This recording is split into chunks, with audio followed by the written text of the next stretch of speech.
স্বাগত খেলাযোগে আপনাদের সাথে আছি আমি ফাইম রহমান। বাংলাদেশের নারী ফুটবলাররা যেন হারতে ভুলে গেছে। ন্যাশনাল টিমের পর এবার অনূর্ধ্ব-20 দলটাও হয়ে উঠেছে অপরাজেয়। আন্ডার-20 এশিয়ান কাপ কোয়ালিফায়ারে স্বাগতিক লাওসকে হারানোর পর এবার পূর্ব তিমুরকে 8-0 গোলে উড়িয়ে দিয়েছে আফিদা বাহিনী। সেই সুবাদে এশিয়ান কাপে কোয়ালিফাই করার দৌড়ে অনেকটাই এগিয়ে গেল বাংলাদেশ। খালিদ জামিলের রিপোর্টে থাকছে সেই ইকুয়েশনের বিস্তারিত। দেখতে নিরীহ আফিদা খন্দকার মাঠের লড়াইয়ে ঠিক ততটাই খতরনাক। দলকে সবসময় উজ্জীবিত রাখেন, প্রতিপক্ষ হোক দুর্বল কিংবা শক্তিশালী সব সময় ধসিয়ে দেওয়ার মানসিকতা তার। তিনি বাংলাদেশের বর্তমান ক্যাপ্টেন, একই সাথে লাওসের লাল সবুজ অনূর্ধ্ব-20 দলকেও নেতৃত্ব দিচ্ছেন। সিনিয়র টিমকে নিয়ে মিশন অস্ট্রেলিয়া মানে আগামী এশিয়ান কাপের মূল পর্ব নিশ্চিত করেছেন আগেই। তার ক্যাপ্টেন্সিতে আন্ডার-20 এশিয়ান কাপটাও কি খেলতে পারবে বাংলাদেশ? চলুন উত্তরটা খোঁজা যাক। অনূর্ধ্ব-20 এশিয়ান কাপ কোয়ালিফিকেশনে গ্রুপ এইচ থেকে খেলছে বাংলাদেশ। সেখানে প্রথম ম্যাচে লাওসকে আর শুক্রবার তিমুর লেস্তের বিপক্ষে 8-0 গোলের জয় পেয়েছে সাগরিকারা। এইচ গ্রুপে 2 ম্যাচ খেলে 6 পয়েন্ট নিয়ে বাংলাদেশ এই মুহূর্তে টেবিল টপার। নিয়ম বলছে গ্রুপ চ্যাম্পিয়নশিপ নিশ্চিত করতে পারলে লাল সবুজ কন্টিনজেন্ট নিশ্চিন্তে উতরে যাবে, সুযোগ করে নেবে মূল এশিয়ান কাপে। আগামী বছরের এপ্রিলে সেই আসর বসবে থাইল্যান্ডের মাটিতে। কিন্তু গ্রুপ চ্যাম্পিয়ন হতে কেবল পূর্ব তিমুর আর লাওসকে হারানোই যথেষ্ট নয়, কারণ এই এইচ গ্রুপে আছে দক্ষিণ কোরিয়ার মতো আরেকটি শক্তিশালী দেশ। ওদের সিনিয়র টিম ফিফা র্যাঙ্কিংয়ে 21 নম্বর দল, সেটা দেখেই তাদের ফুটবল অবকাঠামোর একটা আন্দাজ করা যায়। আর এই শক্তিশালী দক্ষিণ কোরিয়াকে হারাতে পারলেই গ্রুপ চ্যাম্পিয়ন হয়ে অনূর্ধ্ব-20 নারী এশিয়ান কাপে কোয়ালিফাই করতে পারবে বাংলাদেশ। টুর্নামেন্ট ফরম্যাট অবশ্য বলছে গ্রুপ থেকে চ্যাম্পিয়ন হতে না পারলেও সুযোগ থাকছে আফিদাদের সামনে। সেক্ষেত্রে জড়িয়ে পড়তে হবে জটিল সমীকরণে, কারণ নিয়ম অনুযায়ী কোয়ালিফায়ার রাউন্ডে যে 8টা গ্রুপ আছে সেখান থেকে চ্যাম্পিয়ন ছাড়াও পিক করা হবে 3টা বেস্ট গ্রুপ রানার্স আপকে। সেই 3 দলের একটায় থাকতে পারলেও বাংলাদেশ চলে যাবে এশিয়ান কাপের মূল পর্বে। তবে সেজন্য আগামী 10 আগস্টের ম্যাচে সাউথ কোরিয়ার বিপক্ষে কেবল গোল ব্যবধান কমিয়ে রাখার হিসেব করলেই হবে না, বাকি 7 গ্রুপে কে কত গোল ব্যবধানে হারছে খেয়াল রাখতে হবে সেটাও। তবে পূর্ব তিমুরের বিপক্ষে যেভাবে দাপট দেখিয়ে ম্যাচ জিতেছে আফিদারা, তাতে কম সম্মানজনক হারের হিসেব করছেই না তারা। সাউথ কোরিয়ার বিপক্ষে জয়ের জন্যই মাঠে নামবে ওরা। বিশেষ করে তিমুর লেস্তের সাথে 8-0 গোলে জিতে পাচ্ছে বাড়তি আত্মবিশ্বাস। শুক্রবারের ওই ম্যাচে হ্যাট্রিক করেছেন শ্রীমতী তৃষ্ণা। একটি করে গোল করেন সিনহা জাহান, শান্তি মার্ডি, নবীরন খাতুন, মুনকি আক্তার ও মোসাম্মদ সাগরিকা। হাফ টাইমের আগেই বাংলাদেশের কাছে 5 গোল হজম করে পূর্ব তিমুর। বিরতি থেকে ফিরেও ঘুরে দাঁড়াতে পারেনি তারা। সাগরিকা কৃষ্ণাদের সামনে ব্যস্ত থাকতে হয়েছে কেবল নিজেদের জাল বাঁচাতে। তবুও আরও 3টা গোল হজম করে তিমুর। বাংলাদেশ জয় নিশ্চিত করে 8-0 স্কোর লাইনে। খালিদ জামিল, 71। তিমুর লেস্ত থেকে 8 গোল দিয়েই এক হাত নিল বাংলাদেশ অনূর্ধ্ব-20 দলের মেয়েরা। দলের নাম্বার 9 শ্রীমতী তৃষ্ণার হ্যাট্রিকের পাশাপাশি হয়েছে একটা অলিম্পিক গোলও। সেটা শান্তি মার্ডি করেছেন ম্যাচের 32 মিনিটে। তবে British head coach Peter Butler এমন ম্যাচ নিয়ে জানিয়েছেন নিজস্ব দর্শনের কথা। প্রতিপক্ষের প্রতি সম্মান জানিয়েই বলতে চাই, আমাদের মেয়েরা খেলার ভেতরে ঢুকতে প্রথমে কিছুটা সময় নিয়েছিল, তারপরে আমরা ডমিনেট করতে শুরু করি। বিশেষ করে সেট পিসগুলো দারুণভাবে কাজে লাগিয়েছি আমরা। আমি মেয়েদের সবসময় বলেছি,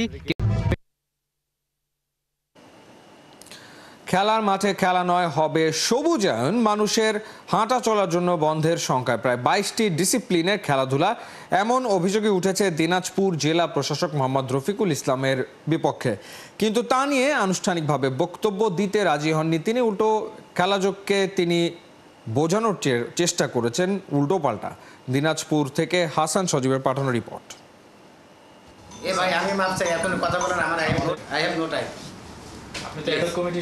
আমি সভাপতি, আপনি 7 দিন পরে আসবেন, আমার পড়াশোনা করা লাগবে, তারপরে প্লিজ আমি মাপ চাই। কেন হাত জোর করে ক্ষমা চাচ্ছেন একজন জেলা প্রশাসক? কথা বলতে কেন এত অনীহা? দিনাজপুর সদর অপরিকল্পিতভাবে গড়ে ওঠা 150 বছরের এই শহরে খেলাধুলার অবস্থা যাচ্ছে তাই। নিয়মিত লিগ হয় না, তার উপরে জেলার খেলার মাঠগুলো নিয়ে ষড়যন্ত্রের গন্ধ। জেলা প্রশাসক মহোদয় বলছে যে এই মাঠে আর খেলাধুলা হবে না। তো আমরা জিজ্ঞেস করলাম যে কেন হবে না? বলে এটা সবুজায়ন করবো, এখানে লোকজন হাঁটাহাঁটি করবে, বসবে, গল্প করবে। আমরা বলেছি যে ছেলেমেয়েরা খেলবে কোথায়? তিনি বলেছেন আমাদেরকে পাশে একটি জায়গা আছে, সেখানে মাঠ তৈরি করে দিবেন। কিন্তু সেই মাঠটি তৈরি করে দিলেই আমাদের হবে না, এই কারণে হবে না, সেখানে বিভিন্ন ধরনের মেলা লাগে। আমাদের জোর দাবি, আমরা এটা করতে দিব না, সে চাইলেই হবে না। কিছুদিন হলো আমরা শুনলাম যে আসলে জেলা প্রশাসক তিনি এইখানে কোনো ক্রিকেট মাঠ, ফুটবল মাঠ কোনো কিছুই রাখবে না, সেই মাঠটা উনি অন্য মাঠে নিয়ে চলে যাবে। কিন্তু আসলে এটা তো আর মানে কোনো কিছু সমাধান না, কারণ আমাদের এই মাঠে ঐতিহ্য, আমরা জন্মের পর থেকে এই মাঠে ক্রিকেট খেলি। এই মাঠটায় এখান থেকে সরে গেলে আসলে অন্য জায়গায় যায় কবে রেডি হবে, কি হবে না হবে। আমাদের এখানে যেই বিসিবির তৈরি করে দেওয়া ক্রিকেট মাঠ আছে, পিচ আছে, ড্রেসিং রুম আছে, তো এগুলো যদি এখানে সরিয়ে নিয়ে যাওয়া হয় তাহলে আমাদের ক্রিকেট আরও হুমকির মুখে পড়বে। আমাদের ক্রিকেট এমনি দিন দিন পিছিয়ে যাচ্ছে, দিনাজপুর ক্রিকেট, বাট এভাবে যদি মাঠ সরানোর চিন্তা ভাবনা প্রশাসন, জেলা প্রশাসন করে থাকে তাহলে আমাদের ক্রিকেট আরও দিন দিন পিছিয়ে যাবে। এমন অভিযোগে আমাদের গন্তব্য জেলা ক্রীড়া সংস্থার অ্যাডহক কমিটির সভাপতি জেলা প্রশাসক জনাব মোহাম্মদ রফিকুল ইসলামের কার্যালয়। আমাদের জানার আছে অনেক কিছু। ক্রীড়া সংগঠক, কোচ, খেলোয়াড়দের সঙ্গে আলোচনা না করে কিভাবে তিনি একক সিদ্ধান্ত নিচ্ছেন। খেলাটা চলছে, কিন্তু আপনাদের পরিকল্পনা হচ্ছে এখান থেকে খেলাগুলোকে সরিয়ে না, এখানে সবুজায়ন করা। না, ও পরিকল্পনা নেই। পাশে যেখানে মেলা বসছে এখন পর্যন্ত স্টলগুলো দেখতে পাচ্ছি, সেখানে খেলাগুলো নিয়ে যাওয়ার প্ল্যান চলছে।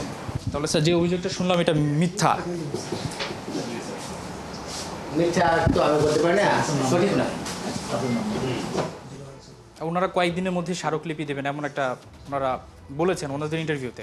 ভাই আমি বুঝতেছি না, মানে আপনি যে বারবার একই কথা বলতেছেন। আমি তো স্যার আপনার একটা আনুষ্ঠানিক বক্তব্য চাচ্ছি যে আপনারা আমি আনুষ্ঠানিক বক্তব্য দেব না। এমন অভিযোগে কথা বলতে রাজি নন জেলা প্রশাসক। লম্বা সময় অপেক্ষা করিয়ে জানালেন 7 দিন সময় চান আনুষ্ঠানিক বক্তব্য দিতে। তাহলে কখন পেতে পারি? কখন পেতে পারি? আপনি 7 দিন পরে আসবেন। 7 দিন পরে। ক্ষমা করেন প্লিজ, এই বিষয়ে আর একটা কথা বলবেন না please, please. Thank you sir. এই মাঠটা যখন এইখান থেকে অন্য জায়গায় সরিয়ে নিয়ে যাবে, এই আতঙ্কে কাজ করতেছে। এমনি কোনো সংগঠক আসে না, এমনি কোনো খেলোয়াড়রা আমরা খেলার দিকে কম মনোযোগ হচ্ছে, তারপরে যদি এই মাঠটা এখান থেকে সরিয়ে নেওয়া হয় তাহলে খেলোয়াড় আর যার দিনাজপুরে থাকবে না। আর আমরা আশা করবো যিনি এই ডিসিশনটা নিচ্ছেন, এই মাঠ এখান থেকে সরিয়ে নিয়ে যাওয়া অন্য জায়গায়, আশা করি ওনার কাছে অনুরোধ আপনি এই ভুল কাজটি করবেন না। উনি অনেক ট্যালেন্টেড এবং ইন্টেলিজেন্ট একজন লোক। আমি পার্সোনালি ওনার সাথেও মিশছি, আমরা একসাথে ইনফ্যাক্ট টেবিল টেনিস খেলতাম স্টেশন ক্লাবে। তো উনি খুবই ভালো লোক এবং আমার মনে হয় যে ওনাকে সঠিকভাবে বুঝালে উনি জিনিসটা বুঝতে পারবে যে একটা ক্রিকেট মাঠ এক জায়গা থেকে সরানো আসলে চারটিখানি কথা না, অনেকটা। আশা করি আস্তে আস্তে জিনিসগুলি ঠিক হয়ে যাবে, মাঠও ঠিক হবে, খেলাও গড়াবে। খেলা গড়াইলে প্লেয়ার হবে, প্লেয়ার হলে পরেই আমার দেশের, আমার ডিস্ট্রিক্টের নাম আরও উপর জায়গায় যাবে, এটাই আর কি আশা, সবার আশা। তাই করবো যেন জেলা প্রশাসন আমাদের সহযোগিতা করে এই মাঠটাকে আর উন্নত কীভাবে করা যায়, পিচ কীভাবে ভালো করা যায়, ফ্যাসিলিটিস কীভাবে বাড়ানো যায়, সেই বিষয়ে কথা বললে, সেই বিষয়ে তারা যদি পদক্ষেপ গ্রহণ করে তাহলে আমাদের জন্য ভালো হবে। অপরিকল্পিত নগরায়নের মাঝে এতদিন এই বিশাল মাঠটাই স্বস্তি দিয়ে এসেছিল খেলোয়াড়দের। এখানে ফুটবল, ক্রিকেট সহ 22টি খেলাধুলা হয়ে থাকে, কিন্তু একটা বড় শঙ্কার নাম এই মাঠের যত খেলাধুলা আছে সেটাকে অন্যত্র সরিয়ে নেয়া। যে মাঠে খেলাধুলা হওয়ার কথা সেটা একেবারে অপ্রস্তুত এবং সেখানে প্রায় 12 মাসই বিভিন্ন ধরনের মেলা অনুষ্ঠিত হয়ে থাকে। এখন এখানকার যত সংগঠক আছেন এবং খেলোয়াড় সবার একটাই দাবি, যাতে তাদের এই প্রাণের মাঠকে সরিয়ে অন্যত্র না নেওয়া হয়। তাহলে দিনাজপুরের খেলাধুলা যেভাবে কমে আছে, একটা সময় হয়তোবা তাকে কবরই দিতে হবে। হাসান সজীব, 71, দিনাজপুর। এভাবে ক্রিকেট চলতে পারে না, সাফল্য আশা করেন কিভাবে? আচমকা শান্তর ক্যাপ্টেন্সি হারানোর ইস্যুটাকে সামনে এনে একের পর এক বিস্ফোরক মন্তব্য করেছেন সাবেক অধিনায়ক খালেদ মাহমুদ সুজন। বিসিবির সাবেক এই পরিচালকের মতে সবাইকে এক সুতোয় গাথার পরিবর্তে উল্টো দলের মধ্যে গন্ডগোল পাকাচ্ছেন cricket operations chairman Nazmul Abedin Fahim. Saiful রূপকের রিপোর্ট। কীভাবে কন্ট্রোল করবেন? উনি তো আগেই গন্ডগোল লাগাই দিয়েছেন। আপনি এইটুক বুদ্ধিশুদ্ধি হলো না, আপনি এইটুক ফাইট করতে পারলেন না, তাহলে আপনি ক্রিকেট অপারেশন চেয়ারম্যান হতে চাচ্ছেন কেন? হন কেন? তো যদি বলেন কত মার্কস দিবেন, আমি 5 দিব। মানে হ্যাঁ, কারণ 95টা উনি খেয়ে ফেলেছেন শান্তর ক্যাপ্টেন্সি ইস্যুতেই। এটা 7 দিন আগে আপনারা ভাই জুম মিটিং করলেন না কেন? 7 দিন আগে রিসিন দিয়ে দিতেন যে শান্ত ক্যাপ্টেন থাকবে না। থুতু উপরে মারলে নিজের গায়ে পড়ে। এটা নট ইজি ভাইয়া। চেয়ারে বসার আগে অনেক কিছু বলা যায়। বুকের ভেতর কত বড় ঝড় বয়ে গেছে শরীরী ভাষায় নাজমুল শান্ত তার টের পেতে দেন না। পরিশ্রমী, দলের জন্য নিবেদিত প্রাণ, অথচ এমন ক্রিকেট মস্তিষ্ককেই অপেশাদারভাবে বড় আঘাত দিয়েছিল বিসিবি। তামিমের পর এবার ক্রিকেট অপারেশনস প্রধান নাজমুল আবেদিন ফাহিমের দিকে আঙ্গুল তুললেন খালেদ মাহমুদ সুজন। আপনি একটা ট্যুরের প্রাককালে আপনি একটা ছেলেকে বলবে নো ওয়ানডে টিমের ক্যাপ্টেন বা টেস্ট টিমের ক্যাপ্টেন, এটা ঠিক না। এই কথাটা আপনি 7 দিন আগেই বলতে পারতেন। যাওয়ার আগেই বলা হচ্ছে, আর যদি আপনি যেহেতু আপনি দেরি হয়ে গেছে, তাহলে আপনি এই ট্যুরের ক্যাপ্টেন্সিটা চেঞ্জ না করলে কি ভারত অশুদ্ধ হইতো যে আপনি শান্ত 3টা ম্যাচে ক্যাপ্টেন্সি করলে আর কী হইতো? আপনি 3টা ম্যাচ গন্ডমন্ড যেত বা বাংলাদেশ ক্রিকেট শেষ হয়ে যেত। তা আপনি একটা ছেলেকে সেই সম্মানটা তো দিলেন না। প্লিজ, উনি being a cricket operation chairman, যদি বলে একটা বোর্ডে দিচ্ছেন, আমি বলবো রং। আপনি বলবেন না ভাই, আমি আমার ক্যাপ্টেনকে এভাবে করতে চাই না, আমি চাই এই ট্যুরটা হয়ে যাক, আমরা ঠান্ডা মাথায় শান্তকে বলবো, শান্ত আমরা তোমাকে ওয়ান ডেতে ক্যাপ্টেন চিন্তা করছি না। কিন্তু আপনি তো এইটুকু আপনার বোল্ড ডিসিশন নেওয়া উচিত ছিল, এইটুকু আপনার সাহস থাকা উচিত ছিল, তাহলে আপনি ক্রিকেট অপারেশন চেয়ারম্যান কেন হইলেন? ঠিক না? এরকম একজন মানুষের কাছ থেকে এরকম সিদ্ধান্ত আপনাকে কতটুকু অবাক করেছে? যদি আমাকে বলেন 100তে মানে সোফার আজকে পর্যন্ত যদি বলেন কত মার্কস দেবেন, আমি 5 দিব। মানে হ্যাঁ, কারণ 95টা উনি খেয়ে ফেলেছেন শান্তর ক্যাপ্টেন্সি ইস্যুতেই। মানে এটা একটা মানে একটা চাইল্ডিশ একটা কাজ। আমি মনে করি ওনার ফাইট করা উচিত ছিল বিগ ফর শান্ত। তো শান্ত ওনাকে কীভাবে রেসপেক্ট দেয় এখন, উনি কীভাবে আশা করেন রেসপেক্টটা উনি? মানে এবং আমি মনে করি বাংলাদেশের অন্যান্য প্লেয়ারও তো রেসপেক্ট দেওয়ার, উনি জায়গাটা হারাই ফেলছেন অনেকটাই। কারণ আপনি যাওয়ার এটা কীভাবে সম্ভব? এটা ইন্টারন্যাশনাল টিম ট্যুরে যাচ্ছে, তার আগের দিন ক্যাপ্টেন প্রেস কনফারেন্স করলো, সে জানে সে ওয়ানডেরও ক্যাপ্টেন, সেভাবে চিন্তা করছে বললো, তারপর সে ক্যাপ্টেন নেই সন্ধ্যায়। তো এই কথাটা আপনি জুমে কার মাথায় আসলো যে সকল জুমে মিটিং করতে হইলো, এটা চিন্তা করতে হইলো এবং ক্যাপ্টেনের প্রেস কনফারেন্সের পরে জানা? এবং আমি কেন এটা 7 দিন আগে আপনারা ভাই জুম মিটিং করলেন না কেন? 7 দিন আগে ডিসিশন দিয়ে দিতেন যে শান্ত ক্যাপ্টেন থাকবে না, টুমে যাওয়ার প্রাক্কালে কেন? তা আপনি দলের ভিতরেই তো আপনি ম্যাচ তৈরি করতেছেন, তা আপনি দলের থেকে ভালো কিছু আশা করেন কেন? ক্রিকেট অপারেশন চেয়ারম্যানও সেই সময় কলম্বোতে ছিলেন যখন শান্ত টেস্ট সিরিজ শেষে ক্যাপ্টেন্সি ছাড়লেন, সেটাও তো সে কন্ট্রোল করতে পারতেন, অ্যাটলিস্ট সফরটা শেষে পর্যন্ত ওয়েট করানো যেত কিনা? কীভাবে কন্ট্রোল করবেন? উনি তো আগেই গন্ডগোল লাগাই দিয়েছেন। উনি যখন ওনাকে সম্মান করেন না, আপনি কীভাবে একজনের সম্মানটা আশা করেন? আমি যদি আপনাকে সম্মান না করি, আপনি কি আমার সম্মান দিবেন? আপনি একটা ছেলেকে এত বড় কষ্ট দিচ্ছেন, অ্যান্ড উনি তো বাংলাদেশ টিমের ক্যাপ্টেন ছিলেন না, কোনদিন ক্রিকেট ওইভাবে বড় ঈশ্বরে খেলেনও নাই, তো উনি এটা আসলে ফিলিংসটা বুঝবেন না। হ্যাঁ, আপনি যখন ইন্টারন্যাশনাল লেভেলের ক্যাপ্টেন্সি করবেন, ক্রিকেট খেলবেন, আপনি বুঝবেন এখানে অসম্মানটা কত বড় জিনিস, ঠিক না? মানে শান্ত এটা ডিজার্ভ করে না, আমি সবচেয়ে বড় কথা, কোনো ক্যাপ্টেনই ডিজার্ভ করে না, সে যত বাজে ক্যাপ্টেনই হোক বা বাজে প্লেয়ারই হোক। যদি once you have been decided him captain, আপনার তার ট্রানজ্যাকশনটাও খুব ভালো হওয়া উচিত ছিল, ঠিক না? সেটা তো আপনি করেন নাই। নানা সময় আমরা দেখেছি যে বিপিএলে তার পয়েন্ট অফ ভিউ তিনি তখন যখন বিসিবির বাইরে ছিলেন তিনি শেয়ার করেছেন ক্রিকেটের মান নিয়ে, ফিক্সিং সহ নানা ইস্যু নিয়ে, কিন্তু সবশেষ বিপিএলে তিনি সদস্য সচিব ছিলেন। যখন বিপিএল চলছে তখন তিনি ট্যুরে বাইরে গিয়েছেন মেয়েদের খেলা দেখতে, অথচ এখানে বিপিএলে নানা রকমের অনাকাঙ্ক্ষিত ঘটনাও ঘটেছে। এই বিষয়গুলো আসলে নিয়ে আলোচনা হচ্ছে এবং আপনি কীভাবে দেখেন? হ্যাঁ, বিপিএল না গত বছর যে কথা উঠেনি বা অনেক রকমের প্রবলেম তো হয়েছে, পয়সা পায়নি প্লেয়াররা, এরকম অনেক টাকা দেয় না দেয় না অনেক কথা, তখন ওয়ার আর ইউ, তখন আপনি কী করলেন? আপনি তো মানে এটা নট ইজি ভাইয়া। চেয়ারে বসার আগে অনেক কিছু বলা যায়, চেয়ারে বসলে কিন্তু বাড়তি আপনি যেটা দেখেন সেরকম থাকে না, অনেক মানে চারিদিকে এত সোজা না সব কিছু, আপনি ভুল করতে বাধ্য। থুতু উপরে মারলে নিজের গায়ে পড়ে। তা আপনি কনফ্লিক্ট অফ ইন্টারেস্টের কথা সবসময় বলেছেন বা এরকম কথা বলেছেন, তো এটা এখন কনফ্লিক্ট অফ ইন্টারেস্ট না। আপনি গভর্নিং কাউন্সিল আপনি কীভাবে যান মেয়েদের খেলা দেখতে? আপনি তো বড় তো আরও ডাইরেক্টর, তারাও যেতে পারতো, বা আপনি যাওয়ারই দরকার কি? বা লাইভ টেলিকাস্ট যেসব খেলা হচ্ছে সব খেলা আমার যাওয়ারই দরকার, আমি টিভিতে দেখতে পাচ্ছি। সাইফুল রূপক, 71। সেই ক্ষেত্রে যদি ওর হেডমাস্টার দুদকের রিপোর্ট পেয়ে গেছে বিসিবি। সেই ইস্যু সহ আরও বেশ কয়েকটা এজেন্ডা নিয়ে শনিবার মিরপুরের সভায় বসছে কর্তারা। টনি হেমিং আশায় মিরপুরের কিউরেটর গামিনীর ভবিষ্যৎ নিয়েও আলোচনা হতে পারে। সভাপতি আমিনুল ইসলাম বুলবুল বর্তমানে ছুটিতে আছেন অস্ট্রেলিয়ায়। মেলবোর্ন থেকে অনলাইনে যোগ দিয়ে বোর্ড সভা পরিচালনা করবেন তিনি। দিন দুয়েক আগে দুদক তাদের তদন্তের রিপোর্ট প্রকাশ করেছে। প্রতিবেদনে তৃতীয় বিভাগ বাছাই লিগের নিয়ম ভাঙা এবং দুর্নীতি হওয়ার কথা উঠে এসছে। এই বিষয়ে বিসিবির অবস্থানটা কি হবে তা নিয়েই বড় আলোচনা হবে। এরপর সংবাদ মাধ্যমে নিজেদের প্রতিক্রিয়াও জানানোর সম্ভাবনা রয়েছে। এছাড়া বিপিএল এর কনসোর্টিয়াম ও দল বাছাই ইস্যু সহ আসছে নেদারল্যান্ড সিরিজ ও এশিয়া কাপ নিয়েও আলোচনা সারবেন বোর্ড পরিচালকরা। টপ এন্ড টি20 ক্রিকেট টুর্নামেন্ট খেলতে ঢাকা ছেড়েছে নুরুল হাসান সোহানের বাংলাদেশের দল। পুরো দল একসাথে অবশ্য অস্ট্রেলিয়ার ফ্লাইট ধরেনি, দেশ ছেড়েছে দুই ভাগে। যাবার আগে এয়ারপোর্টে প্রত্যাশার কথা জানিয়েছেন কাপ্তান সোহান। বিস্তারিত মোহাম্মদ আদনানের রিপোর্টে।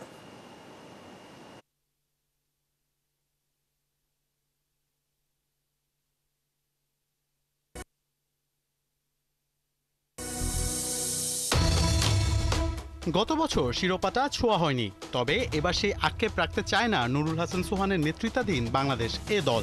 Top and T20 cricket tournament খেলতে অস্ট্রেলিয়ার ফ্লাইট ধরেছে টাইগাররা, যদিও একসাথে যাওয়া হচ্ছে না পুরো দলের। বৃহস্পতি এবং শুক্রবার দুই ভাগে দেশ ছেড়েছে সোহান, আফিফ, রাব্বিরা। বাংলাদেশ থেকে সম্পূর্ণ ভিন্ন কন্ডিশন অস্ট্রেলিয়াতে খেলার তেমন একটা সুযোগ মেলে না টাইগারদের। 2015 বিশ্বকাপের পর ক্যাঙ্গারুদের দেশে আর খেলাই হয়নি টাইগারদের। নিজেদের মধ্যে সবশেষ দ্বিপাক্ষিক সিরিজটাও হয়েছে 17 বছর আগে। তবে জাতীয় দল না হলেও রাডারে থাকা প্লেয়াররা শেষ 2 বছর খেলতে যাচ্ছে অস্ট্রেলিয়াতে। 7 দলের টপ অ্যান্ড টি20 ক্রিকেট টুর্নামেন্টে খেলার পাশাপাশি সাউথ অস্ট্রেলিয়ার সাথে একটি 4 দিনের ম্যাচও খেলবে বাংলাদেশ। শুধু বাংলাদেশ নয়, টুর্নামেন্টে অংশ নেবে পাকিস্তান এ দল, নেপাল সহ বিগ ব্যাশের বেশ কিছু টিম। 14 আগস্ট পাকিস্তান এ দলের বিপক্ষে ম্যাচ দিয়ে টুর্নামেন্ট শুরু করবে সোহানরা। না, অবশ্যই দেখেন, আমার কাছে মনে হয়েছে যে কন্ডিশনে যাচ্ছি সবার জন্য একটা বড় চ্যালেঞ্জ এবং অ্যাট দ্য সেম টাইম একটা ভালো অপরচুনিটি। অবশ্যই আমরা আমাদের জায়গা থেকে চেষ্টা করবো সেরাটা দেওয়ার এবং ফাইনাল খেলার।